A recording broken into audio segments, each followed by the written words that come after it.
They then come up with memorandums of understanding. Let's say, for instance, I'm jumping ahead a little bit, but it's important here. Let's say, for instance, the Department of the Interior wants to control a particular area, but its charter and its rules and its laws, they have the authority to regulate X, whatever X might be. It doesn't matter what it is, but maybe they don't have the money or the means. So what they'll do is they get into a memorandum of understanding with other agencies such as Department of Transportation, Department of Housing and Urban Development, and a couple of other places. And so what they'll do is they'll say, well, Department of Interior would like to do X. We have the authority to do it, but we've never been given the funding. Well, through a memorandum of understanding, they can go to a different agency, get the funding, and then do whatever it was they wanted to do. So this is how they overcome legal, fiscal, and policy barriers and impediments. We're going to enhance capital flow toward new climate-friendly technologies. Enhance. What does enhance tell you? Or enable and enhance. What is that? What is the government doing when they are enhancing or enabling? They're either giving you the money or they're taking something from you to encourage you to do something, right? So that's that is the only way government can enable or enhance. They either give it to you or threaten to take something from you if you don't do it. So they're going to enable and enhance markets to go low carbon. I'm tired of hearing about a carbon footprint. Heard it, they've hammered on it. They've come down off the carbon footprint a little bit, but that's a big part of it. What would be a climate-friendly technology? Solar, wind. How about Solyndra?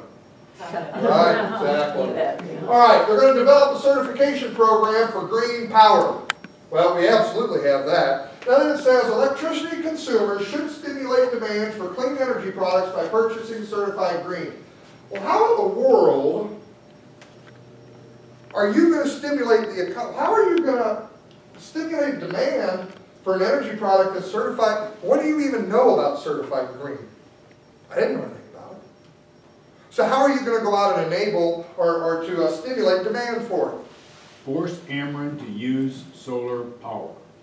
Here's the start, right? Pass a constitutional amendment in Missouri that requires, what, 15% of all energy be... Bingo! Sounds good on the... There's a part of it. It Yep. sounds really, really good. You get the people involved in it, they pass a constitutional amendment, and now we have to do it.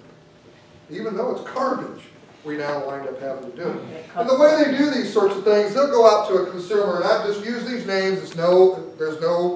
This is just an example. Let's say they go to they go to Maytag Corporation and say, you know what, we really think that you should be involved in this sustainable development program. It'd be really great for your company image. And by the way, you can save some money. And yeah, there's some truth to going paperless. You can save some money, maybe, so forth. And like we said, recycling. But I'm a government guy, and I'm coming down here to Maytag, and I'm saying, you know what? It would really be good, wink, wink, if you went along with these programs. And oh, by the way, if you go along with these programs, we're probably going to give you some tax incentives in one way or another. And what we'd like you to do, we've come up with this idea, and we're going to call it Energy Star. Yes. Okay, so this is really neat. This Energy Star is going to, through these new concepts and technologies, we're going to save all kinds of energy. People are going to save all sorts of money. It's going to be beautiful. Will you help us? Well, Maytag says absolutely sure. Why not? Because if they don't help, well, we know what happens when you don't help the government, right? So anyhow, they're going to help the government. By the way, maybe they'll save some money and they're going to get some tax money to boot. So as they start coming out and they start advertising on TV now, Maytag has this new washing machine that will save you 10% water and 15% of your energy bill over some lying time frame or whatever the case might be, right? Studies show.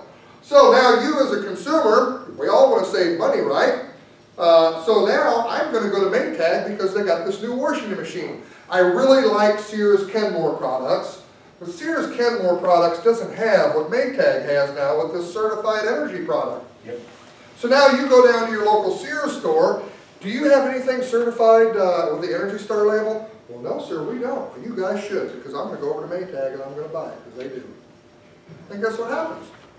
Kenmore eventually is going to have products with the Energy Star label, and we get to the point where they're all the same. How many of you, when you go out and you buy a shower head for your shower, think that you're buying what you want? What they got? None of you are. They're all the same. They all look a little different. I really big rain big with all the little, yeah, that does pretty kind of neat, you know. But they're all the same. They all have the same flow amount of water because they're regulated by the government. You have to break that little deal out of there to get a true flow of water if you want to use it that way. So when you go, yeah, there are ways around it. So when you go out, and although it's getting harder, when they first came out, you just popped the little deal out there and it was great. Well, now you have to really dig a little bit deeper to get into it. But anyhow, so this is how so you might think that you're buying the shower head of your choice, and in some respects you are, it looks what you want to buy, but inside it's exactly what the government's regulated, and they're all the same for every company, period. Toilets the same way. There's a lot of different things that are the exact same way. As a matter of fact, the government continues to mandate on different companies that they require them to have a certain this. How about your CAFE standards on vehicles? Yep. Okay? CAFE standards. I still can't figure out how any president has the authority to regulate that or to tell the government or to tell manufacturers they have to do it. So this is how we stimulate demand for clean energy products. They propagandize you. You then want it because it sounds great, and then all the other companies will come along and start building those products that you are demanding. The government and business should procure things that will help them go green. How about the Chevy Volt? Yep. Government bought all kinds of Volts.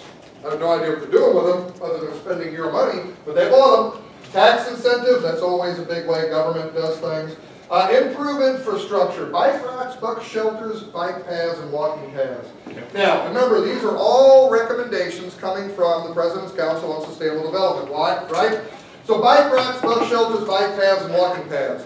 I'm not going to talk about a whole lot of that. You talked about it a little bit, because there's a lot of it here that people really want to do. Is that probably right? A bit. Mm-hmm. Or they maybe already have They done. already are. Sidewalks to nowhere, but. Yeah, sidewalks to nowhere. Okay. Here are the two things about any of these sidewalks. Who has heard of the Safe Routes to School program? Anybody heard of that? That's where they're giving a lot of different communities money to build these sidewalks, but they have to connect schools together, and there's some other regulations. My point of this sort of thing, look, if you want to have bike racks and walking trails in your town, knock your socks off. That's what you want to do what you want to do. Stop taking my money doing it. Because this is what's happening. All right, you get a lot of improving the infrastructure, build a field and they will come, right? Well, their idea is if you put in the bike racks, the bus shelters, bike paths, and walking paths, you'll eventually start using them. So they've been spending billions of dollars around the country to put these things in various different towns. And let's face it, is anybody here in government, city council, or anything of this nature? No? Okay. When you're sitting on one of these city councils and your average citizen comes in and complains, you know, the sidewalks are horrible over here, this street needs to be fixed, I want something done over here. Well, as a council person, you know, you're hearing this directly from your constituents and the people in your town. You want to be able to try to fix something. You go to your city engineer and you say, you know what, these streets are in bad shape, the sidewalk, we don't have any money. Sorry, we got these projects, don't really have any money for that. So then what they wind up doing is somebody from a regional planning commission, we're going to talk about that in a minute, might come down to your city council or your county commission. They'll say, hey guys, guess what? There's this neat program we just found through the Missouri Department of Transportation that if you go through a couple of different little processes and apply for the grant, and if you do it the way we want you to do it, we can get you a couple $1 million into town to fix your sidewalks and your streets. Ain't that great? How many people know that we have a problem with the money in the streets in the state of Missouri? That's why we have this new 1% tax increase, right? Mm-hmm. The state of Missouri was given hundreds of millions of dollars from the federal government to use through the Missouri Department of Transportation. But guess what they were allowed to use it on? Anything that didn't involve the repair or building of a street. What? Yep. Absolutely. Oh yeah. Oh, got millions of dollars from the federal government so that you can improve the aesthetic view of your drive along the roads, or any of the scenic ways, or bike paths, bus shelters, any of those sorts of things that would help improve this infrastructure that we're talking about. But that was the only way you could use it. So we had millions of dollars flooding in our tax dollars that the government first stole from us, going back into the state of Missouri, but we can only use it the way they say we can. And when I asked our county commissioner, Clint Tracy, why, he said, well, if we don't use it, we'll lose it. That is, gosh, I'm trying to Same say. thing they're arguing for Medicaid expansion. Exactly what he told me. Yeah, and that's the argument you're gonna hear from every city council person. And I argue with him about, Yes, I get it. And I tell my guys in my own city council, who's gonna be the first one to stand up and do the moral and just thing? Is it gonna be my city council? No. It's not gonna be your city council either. They'll take the money. Because there's plenty of people out in the community that are crying about not having a job. Or this sidewalk being bad or a street being bad. There's enough people hammering on it. That's why I said earlier, the left is working harder than any of us. And they are achieving their goal. Sorry, but it's true. Or at least if the shoe fits, let's put it that way. Okay, so they're also going to give communities credit when they use community design that encourage more efficient land use patterns. I'm not going to go into a lot of detail, but up in the St. Charles area, the city of St. Charles, I'm trying to go from memory here, actually has a program that if you use land in a particular way that they want you to, or build a building that the way they want you to build it, you don't have to go through the building permit process like everybody else does. As a matter of fact, your building permit process is jumped forward by months. If you don't do the things they want done their way and get into this little program, it's not LEEDs. A LEEDs building is something totally different. But it's a little program that St. Charles did, or St. Charles area did. And so if you got into developing, if you went into this program, your building permits, all of your inspections, all of these things were put on a fast track to be done immediately. If you went the way you wanted to do it, the way you had it designed, the way you wanted to build the building, it took months and months extra to go through the permitting process. So, and there are giving communities credit when they use community design. For those of you taking notes, I highly recommend you go to a place called Smart Growth. A website called Smart Growth. You can get involved in them. They'll start sending you emails periodically so you can understand what the left is doing. Right now they're talking about streets that are dangerous by design, and they're also talking about the harmful effects of urban sprawl. It's not just the left. What's that? It's not just the left anymore. Well, no, it's not just the left, unfortunately, but they are the drivers. Let's not forget, Republicans are coming along. Unwittingly, some unwittingly, but absolutely the left is the driver of these sorts of things. So we're going to support research of intelligent transportation systems. How about your little traffic circles and all these other silly, stupid things that actually some places out east they're actually starting to tear out. Europe doesn't use them nearly. The traffic circles. Are you familiar with some of them? Roundabout. What's that? Roundabouts, Roundabouts? yeah. Yeah, well they're going by the wayside, as a matter of fact. In some places, except in Missouri, it seems like we're building more and more of them. We're also going to encourage land use planning that promotes reuse of materials in brownfields, reduce sprawl, and preserve green space. Reducing sprawl and green space.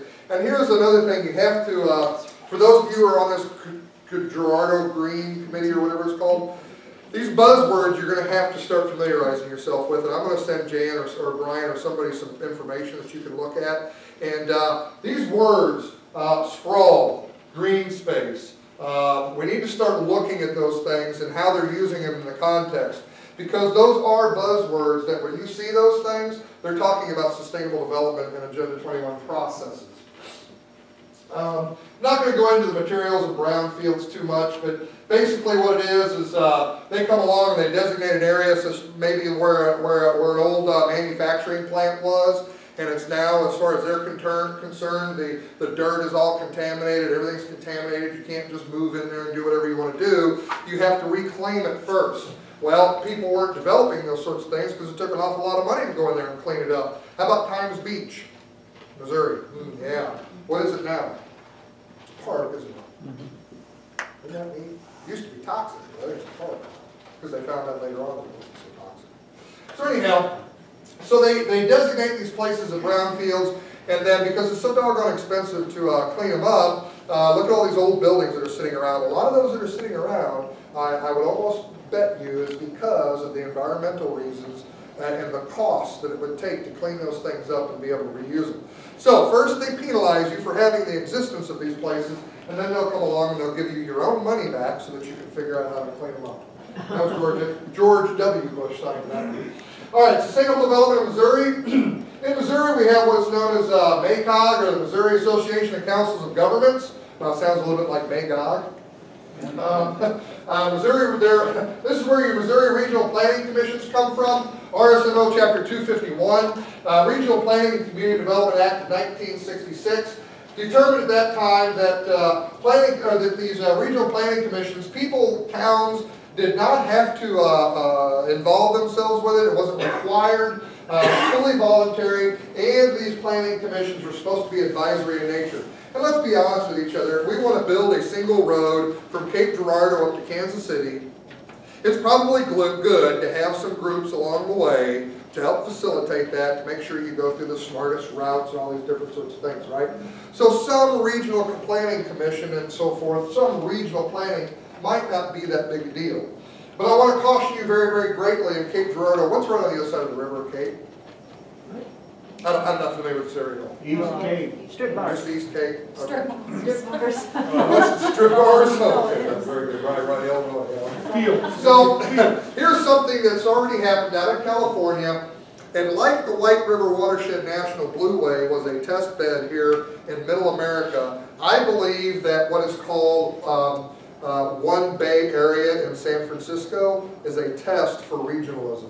Regionalism is nothing new. Regionalism is an idea from back again in the 70s, where if you can find the old maps, they broke the United States up to, I think it was 6 regions. And what they wanted to do was they wanted to have governance in each one of these 6 regions. Well, that kind of went away. I didn't recognize you back there in the shadows. How you doing, man? I thought I recognized your voice, but so anyhow, so they have these different. They had this idea back in the 70s. It kind of went away because it just didn't catch on. Well, the One Bay Area, in my opinion, is their new attempt of a region. And the next region and they found that to be successful, and that is an interstate region. It's the One Bay Area. You're no longer in the One Bay Area. You don't have the little municipalities making the rules. One Bay Area for that entire area makes the rules when it comes to development. Well, what they're now doing in mid-America, slap right here in the state of Missouri and Illinois, is they want to come up with a region around the St. Louis area. I think it'll encompass 5 or 7 counties. I'm not exactly sure, but it'll be St. Louis County, Franklin County, St. Charles County, and a couple others. And then it'll be a couple of counties in Illinois. They've already done that. Well, they've They've done it. already done that. East-West Gateway Coordinating Council. That is true, but They've already done that. it's a coordinating council. They don't have government authority. They do, but they don't have government authority yet, and it doesn't encompass. They used to. It doesn't encompass Franklin County, and it doesn't encompass St. Charles County. They used It's to really have well. They're going to get it again if this regional ever goes through. It's going to expand it all. They've had that before. They have had it for a while, but they're gonna. What they'll wind up doing first, they want to put St. Louis City and St. Louis County together. They're already talking about that merger. So once they do that, you won't have that governance there anymore. You'll have one big area. So now then when they come into the region, you won't have cities like Baldwin and Arnold and all of these other St. Charles, Bridgeton, Maryland Heights. They will not be coming up with their own rules on how to govern the development in their area. Once they plan this entire region and actually put it into action and make it law, that will then govern all the development that happens in that area. Now here's a problem, serious problem, with this particular region. That is, they want to merge Missouri and Illinois together. So now we're going to have this area that is completely governed totally of its own accord, because whose rules are you going to have to accept? The ones in Illinois or the ones in Missouri? Well, they've got a lot of work, but I will tell you this. Those folks that are involved with this sort of stuff and want it to happen do not slow down. They might hit a little bump in the road, they'll go over here. We got the Blueway designation shut down, they'll go over here, they'll go this way. Evil will not quit until Christ returns on this earth. Correct? Absolutely. And Amen. these folks will continue to do what they're doing, yes. Why are they doing this? What's in it for them? Well, what is the point here? It's all about control. A good member of our group, Amy Fox out of Kansas City, she came up with her own thought process here about Agenda 21. Agenda 21 is a process to inventory, monitor, and control everything that we have. And that is exactly that is their end goal. Their end goal, and we're a little bit ahead of that, their end goal is to get us all living in urban communities and in cities. Because if you've ever seen the biodiversity map that Michael Kaufman came up with, it's absolutely scary. Because in this map, there are areas designated for human settlements. And that's where you'll be That's allowed exactly to live. But they And I won't. truly... And then they won't stop with that.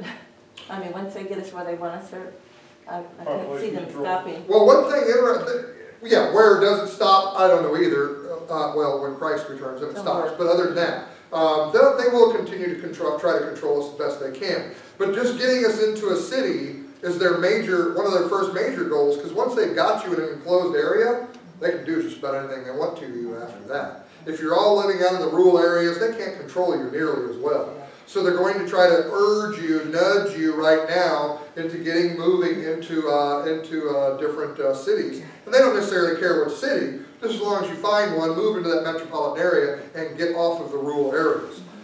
It's called livability. Ray LaHood, the Secretary of Transportation, and I've got it in some of my writings, but he stated that livability meant being able to go to work, school, play, take your kids to the movie, go grocery shopping, go to the doctor, the dentist, all of these sorts of things without ever having to get into your car.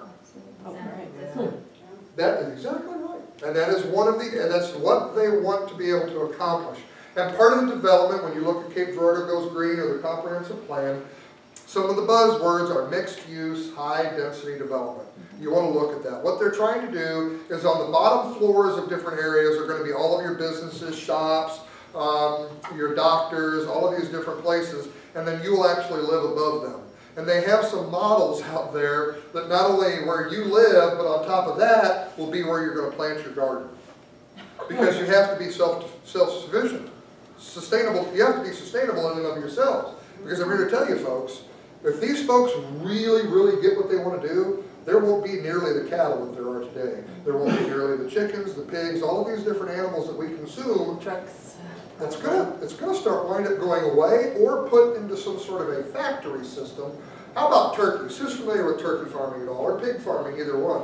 There was a time where you could have your farms, especially pig farms. You had maybe a couple of hundred head of pigs, and they were running around on your property that you had, and everything was grand, and you did with your property what you wanted to do. But what they've done now with pigs and turkeys is they've put them into these, for the most part, not everywhere, but the best that they can, they've put them into these huge buildings that require huge fans for ventilation, the cleaning out of the bio-waste, and all these different sorts of things. And as a matter of fact, I'm not too involved in it, but it's my understanding that you cannot raise turkeys in a commercial setting in the open air anymore.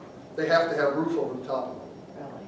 It might not have to be enclosed, but I'm pretty sure they have to have a roof over the top of them, so that they'll be safe and everything will be fine with the raising of the turkey until you decide to cut its head off and put it on your dinner. And how some of these things work, let's say that you happen to be, we talked about earlier, I talked about Maytag and used that example. Well, let's say you're Tyson. Let's say Tyson would really like, let's say they have 35% of the chicken market. Well, they'd like to have 60% or 70 or even 100% if they can get a hold of it. So what Tyson will do is they will see the tea leaves going. They already have lobbyists in Washington, D.C., Jefferson City, everywhere, and they're looking at what's happening. Lobbyists comes back to Tyson, hey guys, you know what, they're going to want to regulate chicken raising facilities. They're going to start regulating it, okay? PETA's involved, Humane Society of the United States, so they're going to start regulating this, you guys. Let's start figuring out how it's going to best help us. This is how this stuff works. So then their lobbyists will go up to Washington, D.C., Jefferson City, wherever it's at, and they'll say, you know what, here is a great plan that we have for chicken management. Check that out, Congressman. What do you think about that?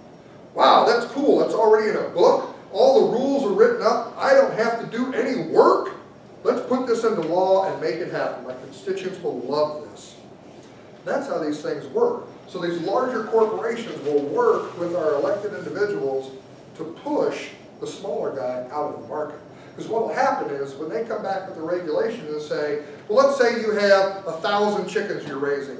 You are required now to have such and such a size building, such and such a this ventilation, that ventilation, these types of permits, you got to feed them on this schedule, but all these different regulations. Well, if you're just a little guy that's just kind of barely making a living and enjoying family life, maybe you don't have the $500,000 it's going to take to invest in all this new stuff. So now what are you going to do? It's a law. you've just now been driven out of business. And not only does Tyson have the money, the federal government will come, and I'm not trying to disparage Tyson, don't get me wrong, it's just an example. But then the federal government will come along and they'll say, by the way, Tyson, so that you can participate in the programs that we have and that you can be in compliance, here's a bunch of money through this grant process that we'll give you so that you can comply. Thank you very much. Have a nice day. So this is how a lot of these things start to work. Okay. In Missouri, there are 19 regions. There are Lake Ozark Council of Local Governments, where I'm at. Merrimack Regional Planning Commission, that's from an old process, sorry. This is where your comprehensive plans and your master plans come from an awful lot of times.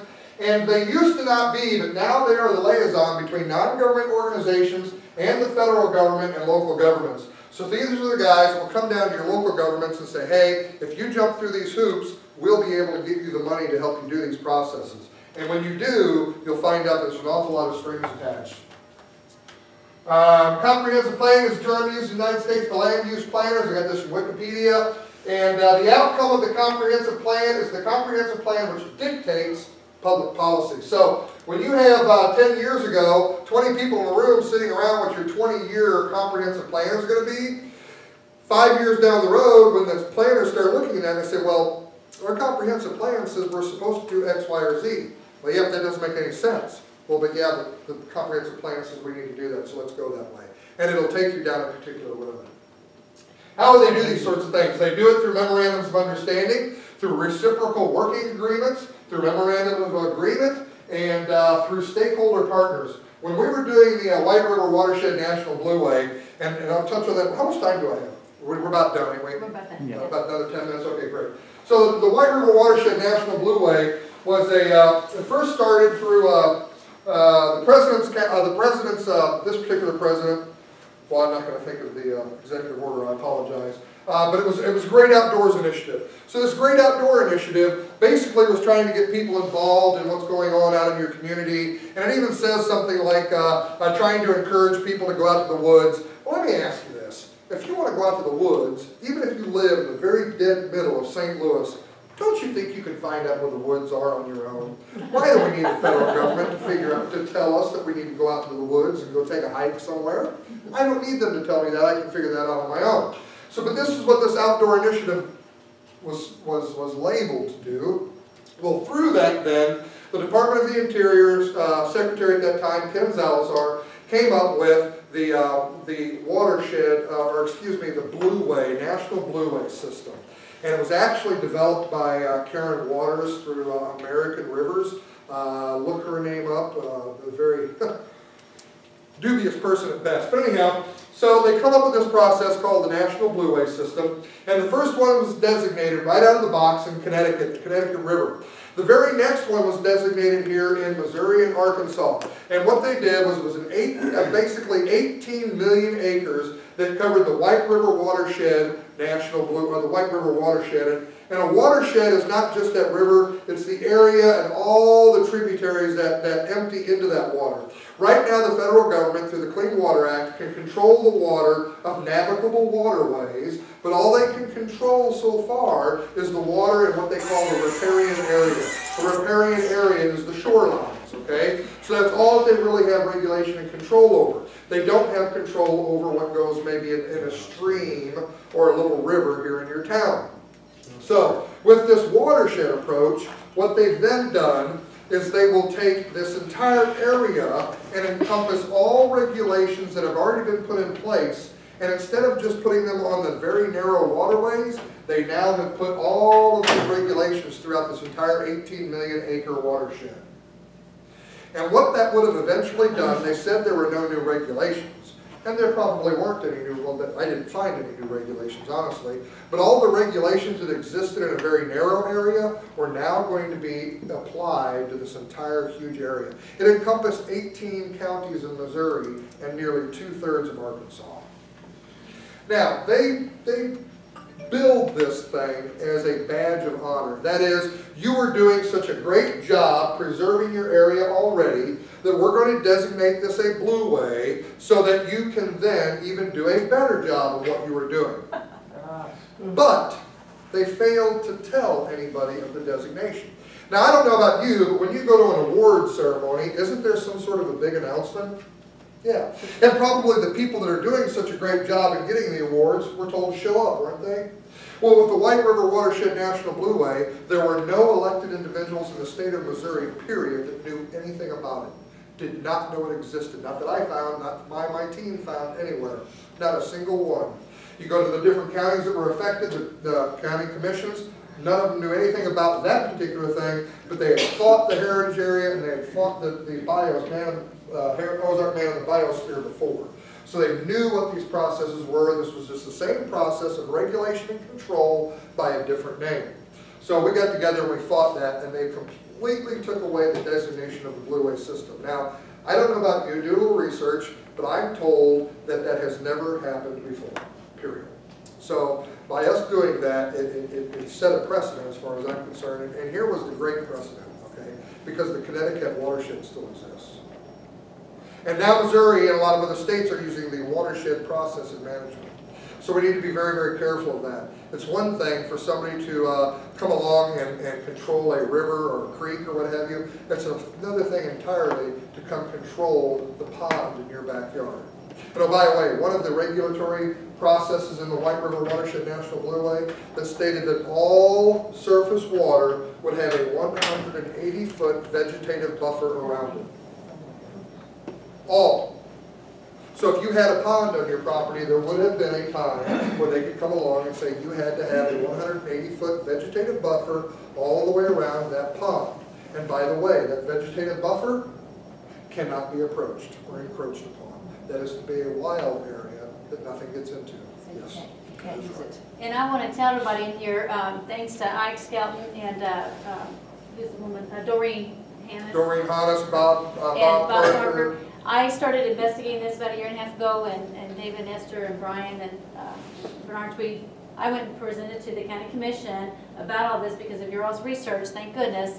And again, our county commissioner said, it's not going to happen here. You know, they just denied it was even going to.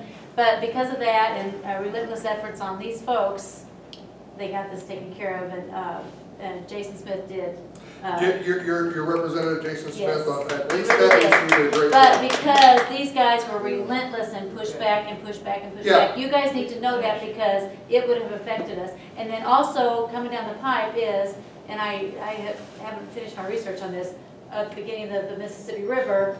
If you want to just touch a little bit of that. You know, again, we need to keep on top of that. we got to stay very, very, because here's what's happening right now. They can control just the river, and I don't know how many X amount of feet it is off the river bank. There are some places in northern Missouri, people own bluffs and so forth along the river, cannot do anything to them now. It's their own private property.